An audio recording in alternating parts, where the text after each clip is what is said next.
Maraming mga Pinoy ngayon ang umaasa sa online loan app. So, para sa emergency, pang negosyo, o kaya naman pambayad ng bills kasi nga kinulang sa budget. Pero sa dami ng apps po na nagkalat dyan online, paano natin malalaman kung ang isang loan app na itatry natin is legit at safe gamitin? So, sa video na to guys, ibabahagi ko po sa inyo yung aking top 5 legit na online loan apps sa Pilipinas ngayong 2025. So dito guys sa vlog natin, sasabihin ko sa inyo yung loan limits, magkano ba yung pwede nyong mautang dito, yung interest rate, syempre mahalaga yan guys, kung ano-ano yung mga ibabawas, repayment period, kung hanggang kailan mo siya pwedeng bayaran, kasi yung ibang loan app talaga, akala mo pang 30 days, pang 180 days, yung pala pang 7 days lang, yun yung aalamin natin guys, at syempre, yung mga pros and cons ng loan application na yon. Pero syempre, bago yun guys, if ever na hindi ka pa dyan nakasubscribe, i-click mo na po yung subscribe button and turn on the notification bell para updated ka sa ating pa-weekly Gcash giveaway. So sa video na to guys, pipili po ako ng one lucky winner and every Monday po yung aking announcement. Syempre, meron din po tayong monthly cellphone giveaway. So buwan-buwan, may isang nananalo ng ating pa-cellphone na pwedeng i-convert into cash. Ayan guys, kung ikaw naman dyan ay talagang naghahanap ng legit na online loan application na talagang maaasahan ngayong 2025, nako, stay tuned and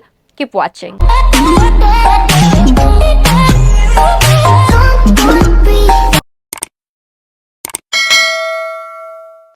So dito guys, sa vlog natin, yung mga ilang babanggitin natin is hindi po tayo sponsored at hindi po tayo promoter. So ito guys, binabahagi ko lang po itong mga online loan application na to para at least may idea kayo kung ano-ano yung mga best utangan sa inyo na recommended talaga. So unang-una sa listahan guys is si G-Loan ng GCash. So bali guys, si GCash po is may borrower services na meron siyang offer na kung saan ito guys yung G-Gives, G-Credit, and G-Loan. So dito guys, kay G-Credit, up to 25,000 na yung aking maximum loan amount dyan. Pero ngayon guys, ang sasabihin ko po sa inyo, kung ikaw ay matagal nang gumagamit ng GCash at mataas na yung iyong G-score, malamang sa malamang na eligible ka na agad dito kay G-Loan. So dito guys, pwede ka po ditong umutang from 1,000 pesos hanggang 125,000 pesos. No collateral, no need na po ng other documents, one valid ID lang, at syempre, ang interest po is umaabot ng 1.5% up to 6.6%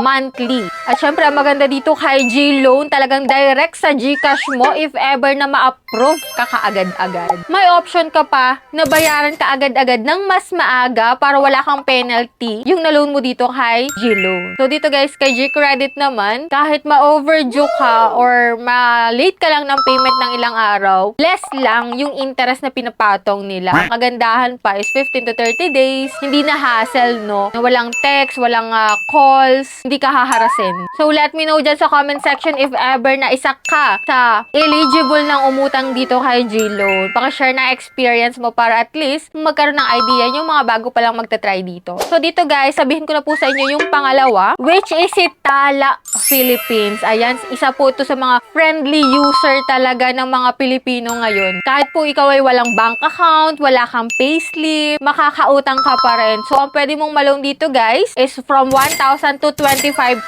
pesos. Pero kapag first timer ka, nasa 1,500 po ang pwede mong malone muna. Siyempre, first time ka eh. And then, kapag nag-reloan ka, tatas ka agad yung iyong credit limit. O, diba? The best itong si Tala. Bakit? Kasi 5 minutes lang or wala pang 1 day, pwede mo nang makuha yung pera mo dito. At syempre, talagang best ito pag ikaw ay first time borrowers, kapag po ikaw ay small business owners, at syempre kapag ikaw ay walang formal employment. Kasi one valid ID lang eh, guys. Makakapag-loan ka na dito kay Tala. Ayan. Next na po natin, guys, is si Bilis. Yes, si Bilis po is buy now, pay later platform. At syempre, may offer din po siya na flexible installment loans. Diba? Kung gusto mo ng gadget, appliances, o kaya pambayad ng bills. Hindi naman porket, guys, buy now, pay later platform is hindi ka na pwedeng makautang. Meron po silang offer na cash loan features na kung saan ang loan amount dito is up to 40,000 pesos na pwede mong bayaran ng ilang buwan. So, sa nababasa ko guys, up to 3 months daw po yung repayment period dito kay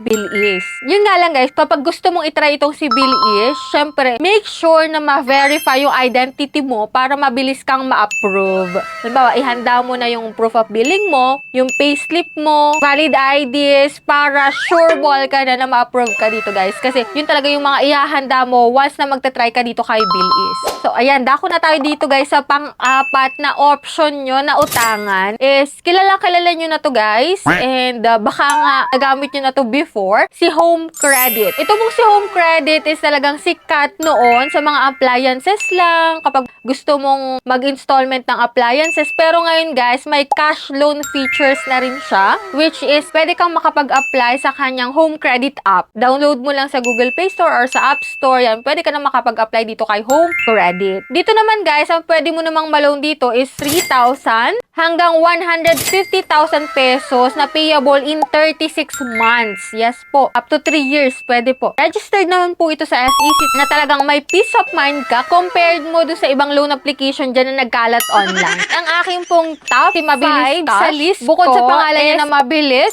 din po talaga siyang mag-release at agad-agad naman pong tataas yung iyong credit limit kapag ikaw ay nagbigay ng ilang documents rin.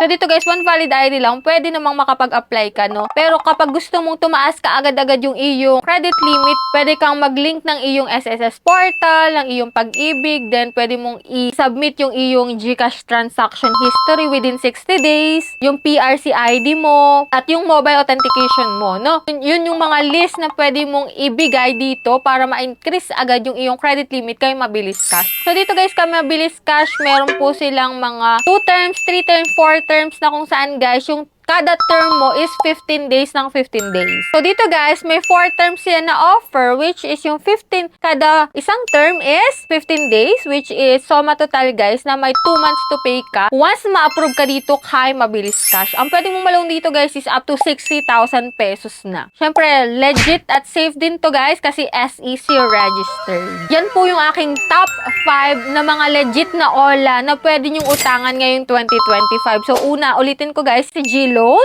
next si Tala, Bilis, Home Credit at Mabilis Cash. Yan po yung 5 option na legit talaga na pwede nyong utangan. So dito guys, optional lang naman po yan. Suggestion ko lang naman po yan sa inyo. Pero nasa sa inyo pa rin kung uutang kayo. Pero paalala lang guys, hindi po porket sinabi ko na legit tong mga OLA na ito is gugaw na kayong umutang talaga dito guys. Uutang lang kayo guys kapag emergency. Kasi utang pa rin yan guys. Babayaran at babayaran nyo pa rin yan. So dito guys, paalala ko rin guys kapag kayo ay uutang sa online loan application, siguraduhin nyo na SEC registered yung uutangan nyo para syempre may peace of mind kayo na safe yung inyong mga data. Ikalawa, alamin po yung interest para hindi na kayo magulat sa huli, para hindi na kayo ma-shock, diba? At syempre, yung pinakamahalaga, iwasan nyo yung talagang may history na ng panghaharas sa mga borrowers niya. Diba? Kung ayaw mo dyang ma-stress, iwasan mo yung mga loan application na may history na ng panghaharas. So, yan lang po yung ating vlog for today and hoping ako guys na may nakuha kayong idea kung saan na kayo uutang ngayon. So, kapag kayo may katanungan pa, comment nyo lang po dyan sa comment section para at least mabasa natin yan at masagutan natin kung anumang katanungan na meron kayo. So, that's it. Sa mga hindi pa dyan nakasubscribe, kindly click the subscribe button, turn on the notification bell, and be updated sa ating mga vlogs. So, bye-bye na muna for now guys. See you on my next vlog.